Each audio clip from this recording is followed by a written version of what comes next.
What's good, summer followers? I wanted to talk to you about something deeply troubling that's unfolding in our country right now.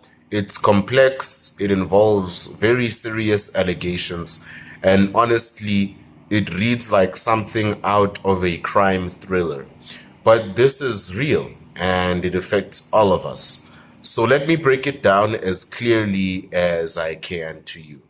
At the center of this story is a man named Brown Mokhotsi. He's a businessman from the Northwest Province, and until recently, most South Africans had never heard of him. But in the past few months, he became viral. His name has become synonymous with some of the most explosive political scandals our country has ever seen, rather. The story really exploded in July when KwaZulu-Natal Police Commissioner, Lieutenant General Nhlanhla Mkhwanazi, held an unprecedented press conference that also went viral and you probably know about. And what he revealed was shocking. He accused our police minister, Senzo Mchunu, of orchestrating the shutdown of a specialized police unit called the Political Killings Task Team. This wasn't just any unit. Since 2018, they'd investigated over 600 cases, made more than 400 arrests, and secured prison sentences totaling over 1,800 years. And according to Mkhwanazi, they were doing this for the powerful people. Mkhwanazi presented WhatsApp messages, police documents, and phone records suggesting that Brown Mokhotsi was acting as a sort of go-between. He was the guy connecting Minister Mchunu and a detained businessman named Vusimuzi Matlala. I know you've heard about him by now, who is currently in custody for attempted murder of his ex-partner and has been linked to organized crime. The allegation is that Mokhotsi, the middleman, was helping coordinate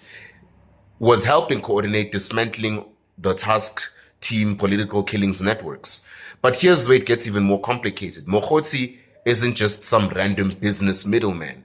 He somehow had access to classified police documents, internal reports, and occurrence books that civilians like you and me should never possess. And he was just a civilian. When he contacted Mkhwanazi in September 2024, he attached these documents to his messages. Think about that for a moment. How does a regular citizen like you and myself get internal police files? Minister Mchunu's response has been inconsistent, to put it mildly. First, he denied knowing Mokhotsi, and then he admitted knowing him, but said, I know, you know what, Mokhotsi is just a comrade, you see, he's not an associate. He's only known him for 8 years, but then he went on to insist that they don't even have a personal relationship because they've never been to a restaurant together or attended a soccer match.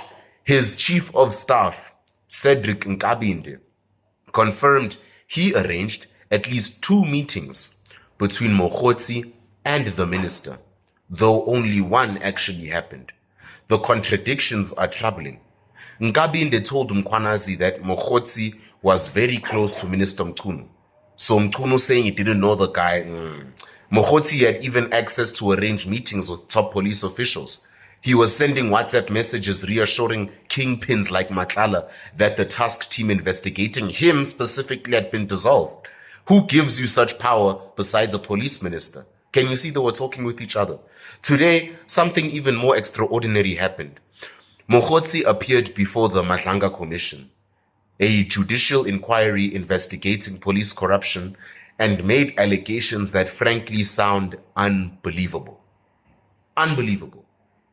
He said that Mkhwanazi and Zulu King have ties to the American CIA. He says a source told him that Mkhwanazi received training in the United States and that he's working to protect Western interests in South Africa. Now, I need to be clear here.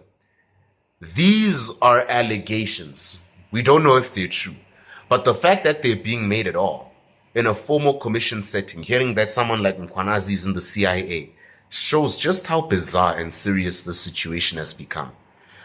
There's also this John Wick element, and I'm not even joking. According to testimony and crime intelligence reports from 2018, Ket Matlala was apparently identified in official police documents by the code name John Wick, like the movie character. for those who grew up in my generation, because he was involved in vigilante activities and was given the nickname in those investigations we don't fully know yet. But that's what we know so far.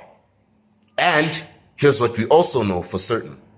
A convicted criminal with multiple assault and theft convictions had direct access to our police minister.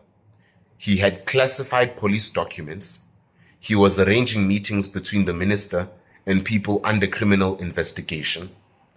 A specialized police unit that was successfully prosecuting high-profile cases was just suddenly disbanded, and Mkunu never knew the guy. And now we have a police commissioner publicly accusing his own minister of protecting criminal networks. Matlala is John Wick, and Mkhwanazi is a CIA agent. Can our justice system function independently? If criminals can influence who gets investigated and who doesn't through political connections, then we don't have rule of law. We have rule by whoever has the best connections or has the most money. Some will say Mkhwanazi is lying or pursuing a personal vendetta. Others will say Mkhunu is compromised and protecting criminal interests. We all know the version which is true. Mkhwanazi is not lying. What we also know is that the contradictions in everyone's stories, the classified documents in civilian hands, and the dismantling of an effective police unit all point to something deeply wrong within our justice system. Recently, Mokgotsu claimed he survived an assassination attempt, 11 bullets fired at his car. But he wasn't hurt at all, not a single scar. In fact, investigators and the public have expressed serious skepticism about whether this attack was actually real or staged. It's just another strange chapter in this ongoing saga. There's so many strange things going on. The Madlanga Commission is still hearing testimony. Today, right now, it's right here on the TV, I'm watching it. Go watch it as well, SABC News. If you can't see it, they watch it on YouTube, they're live streaming it. President Ramaphosa has called for calm but hasn't taken decisive action as usual. Meanwhile, we're left with more questions than answers. As citizens, we deserve better than this. We deserve a police service that investigates crime without political interference. We deserve ministers who are transparent about their relationships. We deserve a system where classified documents don't end up in the hands of convicted criminals. I don't come here with all the answers, right? I don't have all the answers. I just come here as the guy who's been watching what's going on, concerned, and what these revelations mean for your country. Whether Mkhwanazi's allegations are true, whether Mokgotsu's CIA claims have any merit, whether this is political warfare or genuine corruption being exposed, all of that remains to be determined. What is certain is that we are witnessing something unprecedented, and we need to pay some serious attention, demand great accountability, and insist on truth, wherever it leads and whomever it implicates. This has honestly been getting bizarre. First it was going crazy, and then it's just getting bizarre. CIA? John Wick? Staged assassination? 360 million rand tender? But then again, this is a country where someone faked his death, walked out of prison, and then was found on Facebook. So yeah.